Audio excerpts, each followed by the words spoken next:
Hello everyone, welcome back to my channel.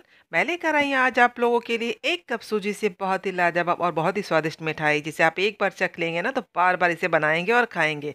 बाहर की मिठाई तो अक्सर आप खाते हैं, इस फेस्टिवल आप अपने हाथों की मिठाई बनाएं और खाएं। हमें पूरी उम्मीद है आपको ये बहुत पसंद आने वाली है। तो चलिए इस मज़ेदार सी मिठाई को बनाना शुरू करते हैं। तो सबसे पहले हमें बनाना है चाशनी। चाशनी के लिए हमने लिया है 2.5 कप चीनी और साथ ही हमने लिया है 2.5 कप पानी। आप किसी कटोरी से भी इसे नाप कर ले सकते हैं। अब इसे चलाते हैं और गैस को ऑन करते हैं और चीनी को पिघलने देते हैं। तो चीनी को हमने अच्छे से पिघला लिया और इसे मीडियम फ्लेम पे इसे लगातार चलाते हुए कुछ देर उबालना है। हमने इसे अच्छे से उबाल लिया है, ये काफ़ी अच्छी तरह से उबल रहा है। फ्लेम को हमें मीडियम ही रखना है। साथ ही इसमें डालना है 2 चम्मच भर के दूध। दूध डालने से क्या होता है, चीनी में जो भी गंदगी है वो अच्छी तरह से झाग बनकर ऊपर आता है और ये साफ़ सुथरा हो जाता है। तो जो भी झाग हमें दिखाई दे रहे हैं इसे हमें चम्मच से निकाल कर बाहर फेंक देना है। जितने भी झाग बनते हैं सबको इसी तरह करके छानते हुए निकाल लेना है। तो देखिए आपका चाशनी बहुत ही नीट एंड क्लीन और अच्छा साफ़ सुथरा दिखाई देता है। तो हमारा चाशनी बहुत ही अच्छे से पक गया है। अब इसे टच करके देखते हैं कि हमारा चाशनी चिपचिपा हुआ है या नहीं। बस इसे चिपचिपा होने तक ही पकाना है, हमें किसी तार की चाशनी से नहीं बनाना है। तो चिपचिपा हो गया है। अब इसमें डालते हैं 2 इलायची, जिसे मैंने इसे कूट दिया है, इसे तोड़ते हुए डाल देते हैं। आप चाहे तो यहाँ पाउडर भी डाल सकते हैं इलायची की। थोड़ी सी डालते हैं केसर, इसे और 2-3 मिनट के लिए पका लेते हैं और फ्लेम को कर देते हैं ऑफ। हमारी चाशनी बनकर तैयार हो गई है।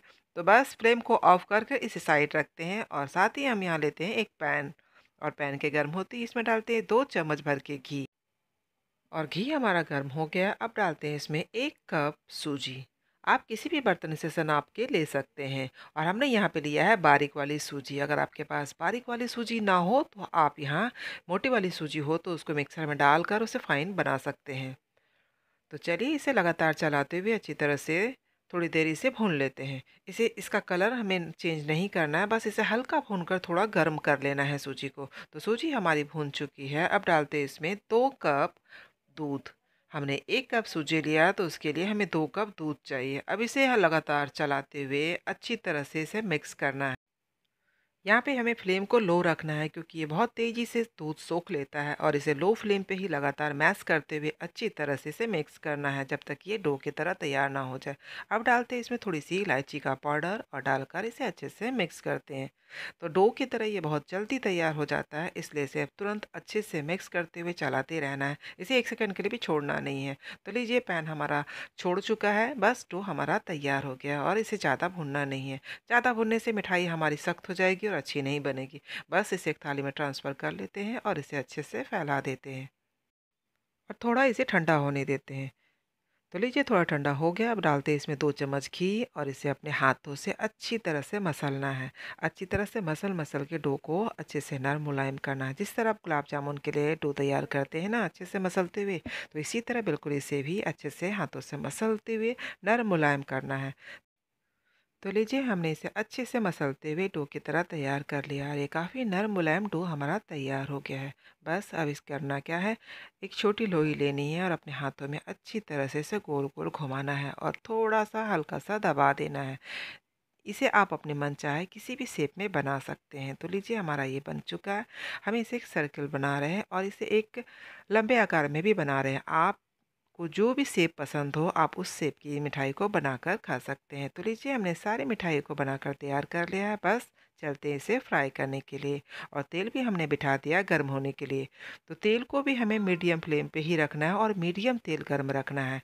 ना ही इसे ज़्यादा हाई रखना है और ना ही ज़्यादा लो रखना है। तेल भी हमारा मीडियम ही गर्म होना चाहिए। अगर लो रहेगा तो ये बिखर जाएगा और हाई कर देंगे, ज़्यादा गर्म तेल होगा तो ये पूरी तरह से काली हो जाएगी और भीतर कच्चा ही रह जाएगा। इसलिए आपको तेल का अच्छी तरह से ध्यान देना पड़ेगा और इसे थोड़ा-थोड़ा डालकर ही अच्छी तरह से मतलब तैयार करना है। इसे पकौड़े की तरह डार्क कलर होने पे इसे तलकर बाहर निकाल लेना है। तो लीजिए बहुत ही अच्छा कलर आ गया है। अब इसे तेल को छानते हुए निकाल लेते हैं और फिर से इस तेल को हल्का गर्म करते हैं और दूसरा बैच में इसे डालकर अच्छे से तल लेते हैं। फ्लेम लो बिल्कुल नहीं होना चाहिए।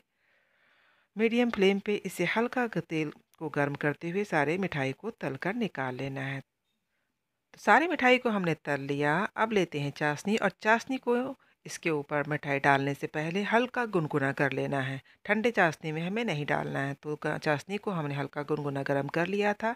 अब सारे मिठाई को हमने इसमें डाल दिया और इसे अच्छे से चम्मच से डिप कर देते हैं और इसे 1 घंटे के लिए छोड़ देते हैं। तो लीजिए 1 घंटा हो गया, मिठाई हमारा पूरी तरह से रस को अच्छी तरह से सोख लिया है और ये काफ़ी फूल कर बड़ा साइज हो गया है। तो बहुत ही लाजवाब और बहुत ही खूबसूरत दिखने में लग रहा है। काफ़ी अच्छा दिख रहा है, एकदम फूला फूला, एकदम बहुत ही खूबसूरत मिठाई बनकर तैयार हो गया है। तो आप भी इसे बनाइए, बहुत ही अच्छा, बहुत ही लाजवाब, ये रस से भरी, ये रस भरी बहुत ही स्वादिष्ट लगती है। तो आप भी इस फेस्टिवल इसे ज़रूर बनाएं और इसे ज़रूर खाना, आपको ये बहुत पसंद आने वाली है। और मैंने इसके ऊपर डाला थोड़ा पिस्ते का कतरन, आप इसे अपने हिसाब से किसी भी बादाम से डेकोरेशन कर सकते हैं। तो लीजिए तैयार हो गई हमारी रसभरी। तो बहुत ही लाजवाब स्वादिष्ट बनकर ये तैयार हुई है। दोनों सेब बहुत ही लाजवाब बना है, काफ़ी अच्छा फूलकर तैयार हुआ है। तो फ्रेंड्स, अगर आपको हमारी ये रेसिपी पसंद आई होगी तो प्लीज़ इसे लाइक करना और इसे ज़्यादा ज़्यादा शेयर करना और हमारे चैनल को सब्सक्राइब करना ना भूलना। मैं एक कट कर कर दिखा रही हूँ, काफ़ी नरम मुलायम और मुंह में घुल जाने वाली मिठाई है। तो इसे एक बार ट्राई करना तो बनता है।